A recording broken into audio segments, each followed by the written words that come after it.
Good morning. Good morning. How you doing this morning?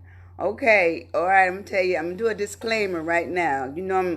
I'm having fun with color. So I have on the black and white is in this other color up here.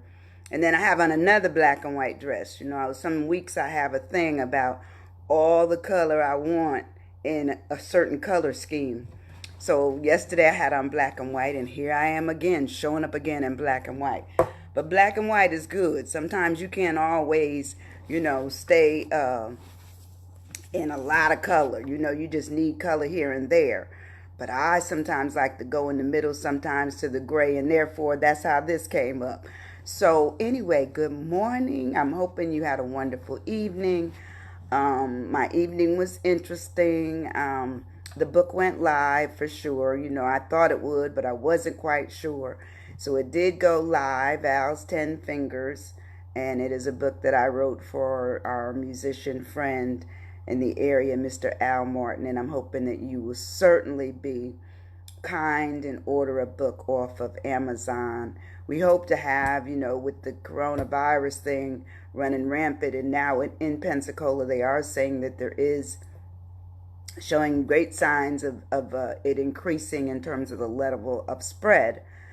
So therefore, we do have to be concerned, and we can't always go to everything that is going on. We need to sometimes sit back and observe life for ourselves, and how going forward the way life used to be may not be the best course right now. So anyway, I just say I wanna live the best life I can, and so it may start with me saying I can't do everything that is needed to be done, but I certainly need to be, conscious and aware of what other things may be going on that are important to do. Good morning, Miss Joan. How are you? So anyway, today we're going to talk about MUSE. And sometimes MUSE is just that kind of thing. It's something that you've been inspired. You've been inspired to do. You've been inspired to let that, whatever that thing is, be a part of your life. And so certainly we've all had, muses for whatever it is, whatever situation has come up, whatever the excitement has been. But we certainly have that opportunity to look at it and address it. In fact, I'm looking here, and I did find a cute little poem on MUSE. And but before I do that, let me ask you a question. Are you stuck? I know periodically. In fact, everybody that is dealing with pandemic and can't do their traditional routine of living their lives out fully, hugging people, visiting, partying, sharing, all kinds of things with people, even the people you don't even know if they've possibly been exposed, and therefore, may be experiencing some trouble. But I think eventually we're all going to know somebody. We're all going to know somebody, just like with other ailments that come along, and there's no cures right away, and some no cures ever. So that means there's always the possibility that you will know. Good morning, Lisa. How are you? And so there's a possibility that there may be, we may be exposed, so we have to be very, very, very careful, wear our mask and gloves, and whatever we need to do to put on our own armor, the physical armor, then we need to put on the emotional armor. And certainly we need to have a heart for others, that we're not just protecting ourselves, but we might be protecting them as well. And it says that is it. So here it is. I have this for you today. It says, when I met my muse. So muse, as I said, is this something that just comes up and makes us realize we want to dedicate ourselves to something that we care about, something that has inspired us. So this poem is by William Stafford, and I found it on the internet, not mine. And it says, when I met my muse, I glanced at her and took my glasses. I took them off. They were still singing.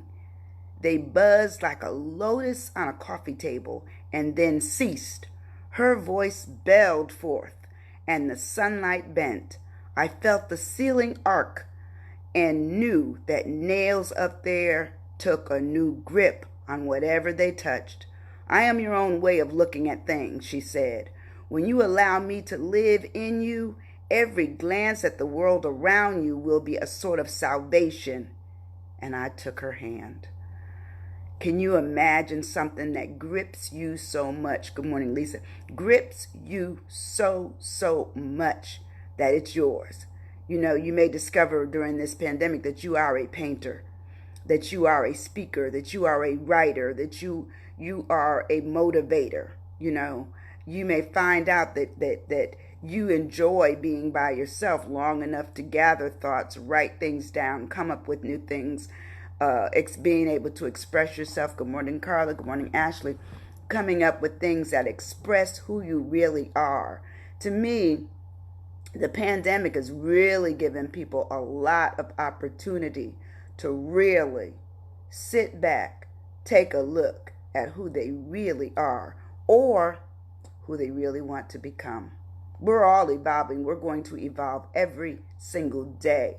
And having a MUSE really gives you an opportunity to expand on something that excites you, that just basically is in your DNA.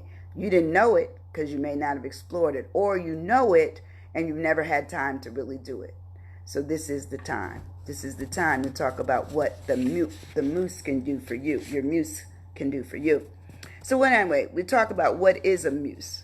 A MUSE is a spirit or a source that inspires an artist to be absolutely in the point of their stimulus. It's like, I got to do it. It's just me. Like Ashley, the painter, you know, got to do it. It's just something when my husband's away at work and my child is down and sleeping, I have time to do something that really is beautiful. Her paintings are beautiful. So this is something, I don't know, I've not talked to Ashley about it, but she can write right in there how long she's had this MUSE, you know, to paint. And if it was something that she had prior, and only during the pandemic has it really given her more inspiration to work on it. I know she had started it before the pandemic, but has this time really slowed her down enough where she's able to really, you know, what I call be amongst a thing that excites her, you know.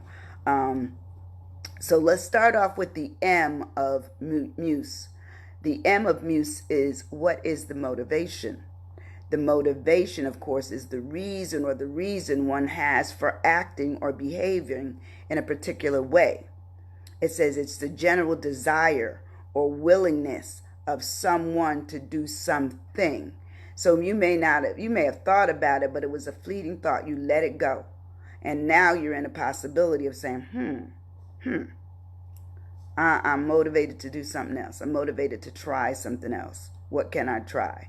You know, the U of, and let me go back to motivation. So motivation talks about not only it being a willingness, it being a motive, an incentive, a stimulus. It's your inspiration, it's your impulse, it's your inducement, your incitement, your spur, your provocation. I can't even say it this morning. Provocation.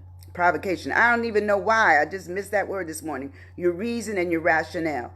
I'm just running through everything real fast this morning.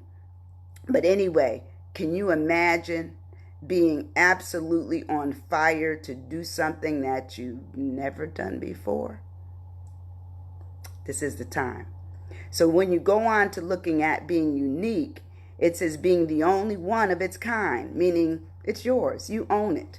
It's unlike anyone else's or anything else. It is yours, you know, and it talks about it being distinctive.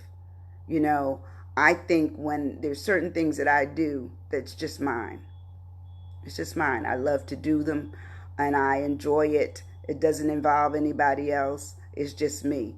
And a lot of times we as people, we want company. So we see who else we can bring into the fold.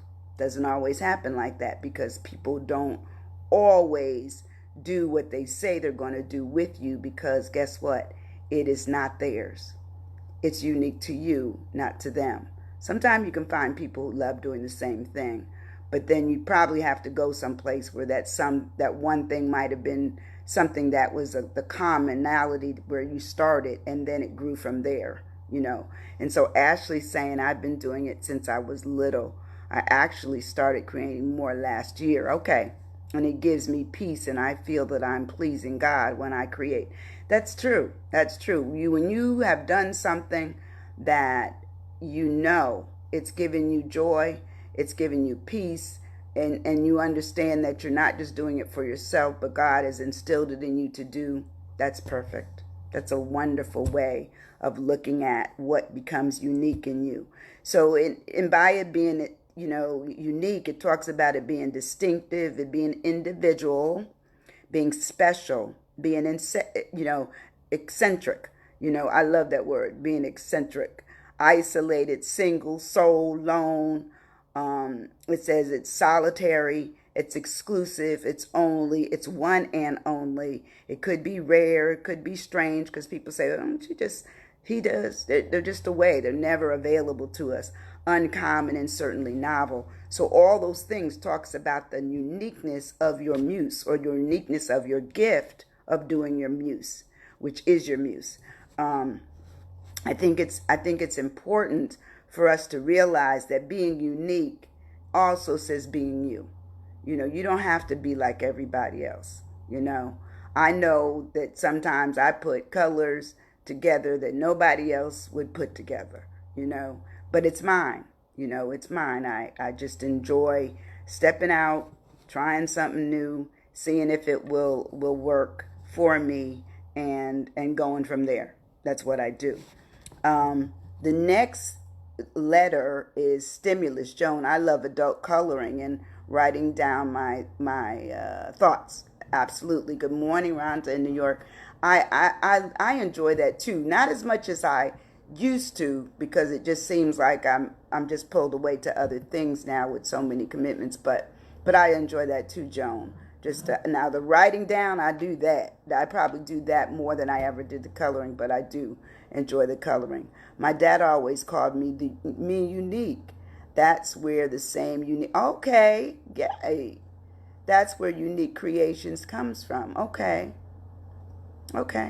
I understand that, because sometimes what people have labeled you, the people that you love, or your friendships or whatever, you end up using that. Like I have some people. In fact, one of my coworkers, Rhonda, always called me Winnie instead of Sandy, because there were other Sandys that worked in our agency. So after a while, I went by Winnie. When she called it to me, I answered, and then that's the name of my company, Winnie and Associates. So I definitely springboarded off of what Rhonda called me. Yes, the S of MUSE is stimulation, and it says that stimulation is an action of arousing interest, enthusiasm, or excitement. And you already know that if you have a real serious muse, you are into it, period. You don't care what time it is. You wake up in the middle of the night and say, well, I can't sleep. I guess I'll go paint. I can't sleep. I guess I'll go create a new cake, a new recipe. I'll, go paint a room. Whatever it is, whatever the muse is, it's on you. It hangs with you. It says the stimulation could be how it arouses you, how it encourages and inspires, how it prompts you to do things, how you get a spark out of it, it's a spur, it's a trigger, or it's vitalizing. It's basically what pushes you out there to say, I'm going to do this. I'm going to get it done. I'm going to get excited about it. And sometimes we have to realize that our excitement other people may not even be excited for us. Write it in there. When you tried something, or wanted to go back to school, wanted to try a new, diet, way of eating. People say, oh, you don't need that. You don't need to do that. Remember, we have to go back to the uniqueness of you, the muse of you. Whatever happens, what motivates you. It's not them, it's you. You know, your voice is coming in double. I don't understand that. It might be the connection. What I'll do is I will start it over again and see if that works. Okay? I'm coming right back. Hold on.